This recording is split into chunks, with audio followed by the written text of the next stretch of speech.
Hey friends, today I'm going to share with you some confessions from a homeschool mom. Things we do and kind of more importantly, things that we don't do, summer edition. So come hang out with me, let's chat.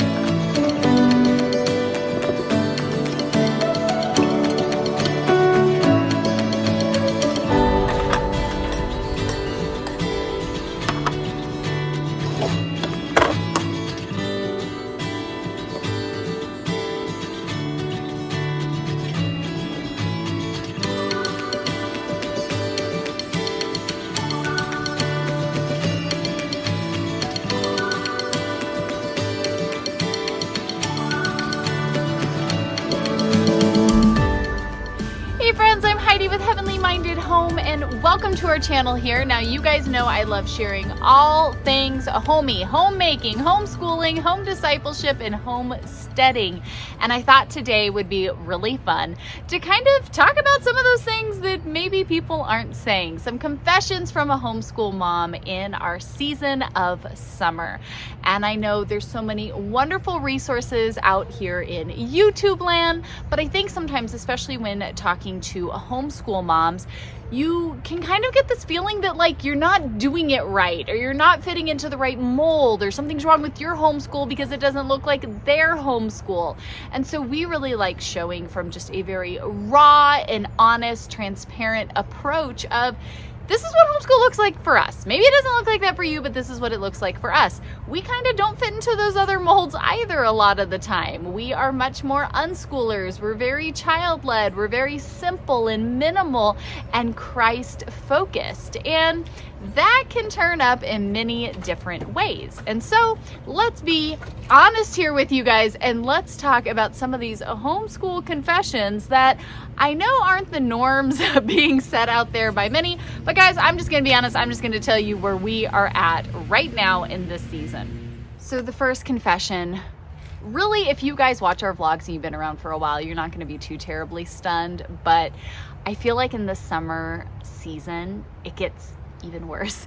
And that would be lazy mornings. We love lazy, slow mornings. Oh my goodness. And I feel like here lately, honestly, if we're being, in the spirit of confessions, my house really is not moving until about noon to 1 o'clock in the afternoon. We all get up somewhere between that 8 and 9 o'clock window, but we are slow, lazy. Don't mind my hubby who just got a 0-turn mower and is loving getting all of his work done because he can do it now that we have a 0-turn mower. But yes, slow, lazy mornings. That's what we're all about because it is late in the afternoon. So we are now finally all up getting around doing stuff. But confession of a homeschooler, our mornings are very lazy. They're quiet. They take a long time. We're not rushing to anywhere. We're not on top of anything crazy. We take care of the things that we have to take care of, honestly, but we enjoy the season. We enjoy the summer. There's no morning basket. There's no morning menu. There's no like anything that we're really focusing on other than kind of just this easing into the day, being together, lots of snuggles, maybe some reading, maybe some computer work, maybe some whatever. It's very slow, it's very lazy, and we love it. That'll lead me into confession number 2, screen time. We use it. Oh my goodness, especially in summertime. I feel like this is a season where every year we definitely get in some screen time.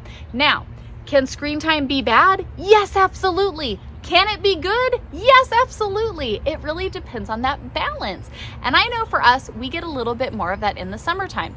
It is finally decided to be summer here in North Carolina because it has been so beautiful, so cool. Like it's been amazing. Now all of a sudden we've got this heat wave coming. It's actually really warm here. It hits a point where it gets so hot and so humid outside that we don't want to do anything. We're done. It is gross outside and we really don't want to be out here. We might be sitting out here having breakfast in the morning and just being kind of lazy, taking care of chickens and puppies and doing whatever we have to do.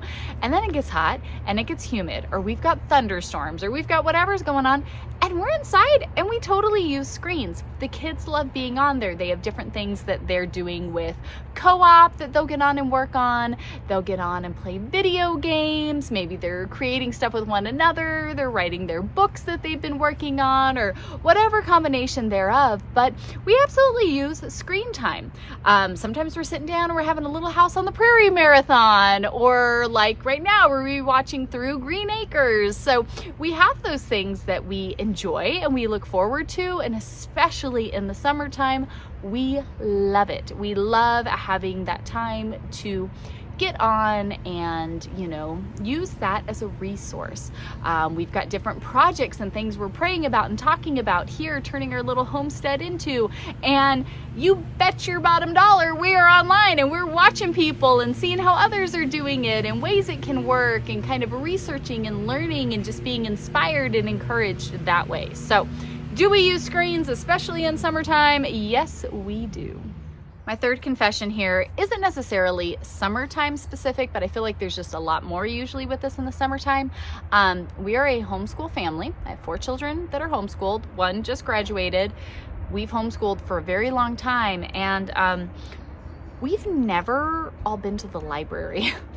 I honestly used to utilize the library quite a bit when our oldest was little. I'm talking Lily was a little tiny baby. She will be 13 this year. That was the last time we utilized the library. Just be honest. I feel like it's one of those homeschool things that like my homeschool card should get revoked for saying, but my kids, like my girls, have never even been to a library. I'm not saying that that's like a good thing, but I'm just saying I feel like you get this idea that you should be going to the library every week and getting stacks and stacks of books and doing all of that. And I will be honest and say that that sounded stressful to me, to have to keep up with these books, make sure my kids didn't goof them up and nobody's drawing in them, nobody's ripping pages, I know where they are, I'm getting them returned. Like that to me sounded like the worst thing ever. I would much rather just buy the book, go to thrift stores and buy books, pull up just audiobooks on YouTube and things like that, because the thought of going to the library and having to keep up with that many books sounds like an awful, awful experience to me. There, I said it. I publicly said it on YouTube. That's what I have always thought.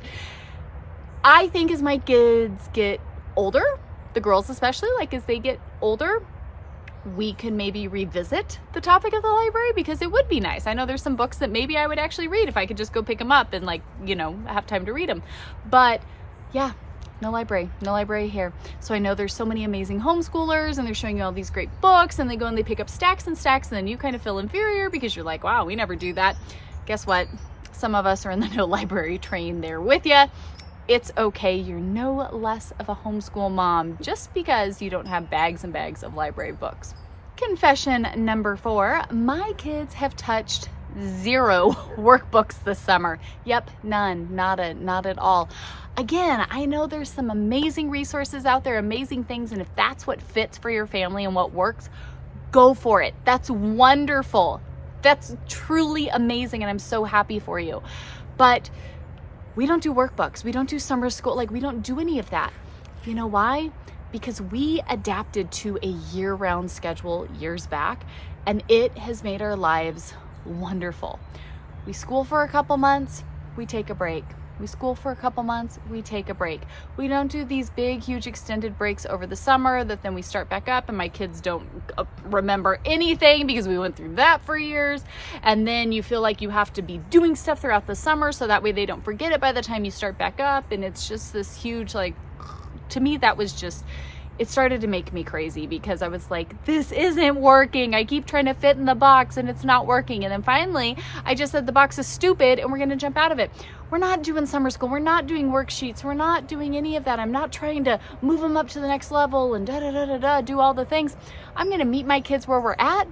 We're going to see every experience as a learning experience. We're going to have focus time and then we're going to break and then focus time and break. That's how we set it up. And honestly, it has been a huge blessing. I don't see us ever leaving this type of system because it just works so well. And so workbooks, extra stuff, things that I'm having to put together and worry about. We don't touch any of it. Again, if you are that mom and you are just super amazing and you do all of those things and that works well and serves your family well, you're wonderful. Keep doing it. That's great.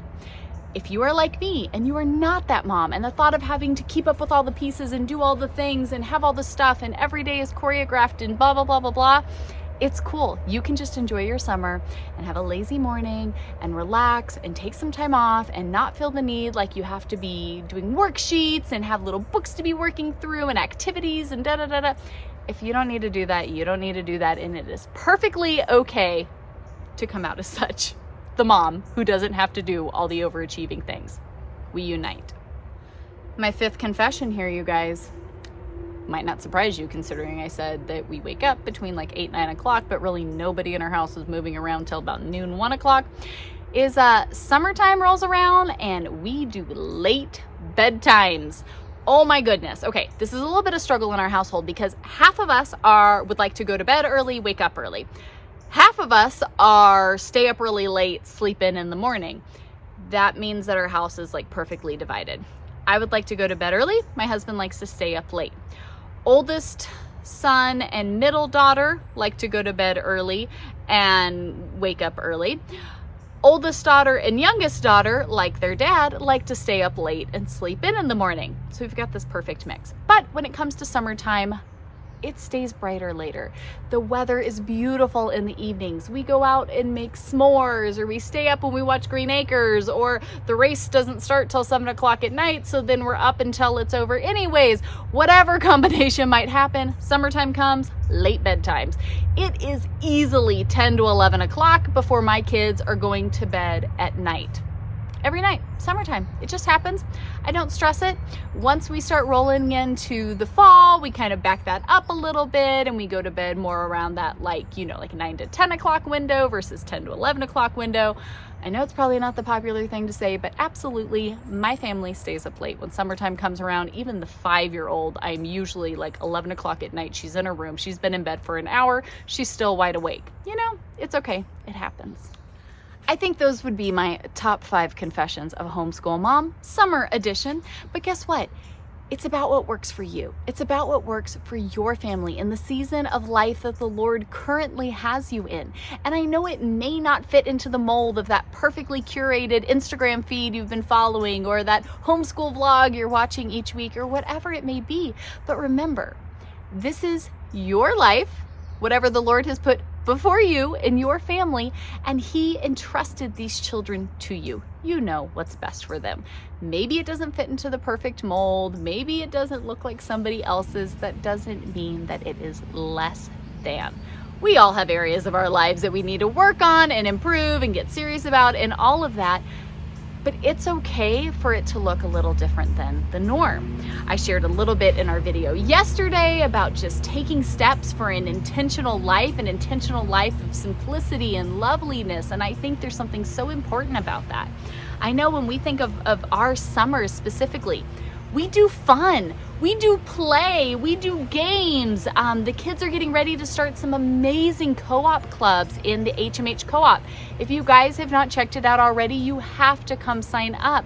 We'll link a video down below so that way you guys can see all the details, but they have art club. They're doing Spanish. They have Minecraft club, which the kids are so excited about, in a faith-focused environment with teachers that love the Lord, with amazing children, with fun activities and trivia and cool things that they're going to be doing. This Minecraft club, I'm telling you guys, you got to come join us. It's going to be such a wonderful time. They have fun things like that they do, right? That they get to take that time. They've got art projects they're working on. We play games together. They play games with one another. They play games with their dad every day. We are outside a ton. We're doing projects around the property and around our home together. Being able to take this little bit, right? In this each season, I feel like God wraps each season with this just bounty, and everyone's different. There are these amazing little gifts He gives us throughout the year. And I know for our family, summertime kind of becomes busy in the outside aspect because there's a lot of things to be done. Everything grows so quickly, like on the property, there's so much to try to keep up with. We've got chickens we're raising. We just got the Great Pyrenees. We're trying to clean out the barn. We're growing a ton of flowers, right? All of these things are busyness over here. So inside becomes so much quieter, so much simpler, so much more laid back because it's that balance. And so being able to find that and look and say, hey, my homeschool right now does not look like a ton of curriculum. It doesn't look like a bunch of activities. It doesn't look like a bunch of little, unit studies and things like that because it's real life, right? It's taking care of the things we have to take care of, but it's having fun, building those relationships and just that bonding of our family unit. And that is beautiful. That is lovely. And that is such a blessing from the Lord. So I don't know what your summer looks like. That's what ours looking like. If you want to go ahead and leave some of your homeschool mom confessions down below, feel free. It is a judgment-free zone over here where we're saying, you know what? It's okay. It looks different for all of us. I'm doing what's best for my family. You're doing what's best for your family. And that is awesome. Of course, you guys come and join us in the co-op. The kids are going to have an amazing time with the things we have going on this month. They're going to be starting this next week. So you guys have time to sign up and come over and join us. Even if you're seeing this a little later, it's totally cool. You can come and sign up. We've got our biblical womanhood study that we're doing all summer long, which has been amazing. But everything is linked down in the descriptions. I will see you guys right back here tomorrow for our next video. Otherwise, you go out, you enjoy your day, your summer, loving on your kiddos, loving on your family, and doing what is best for you all as we serve the Lord each and every day. See y'all tomorrow. Bye, friends.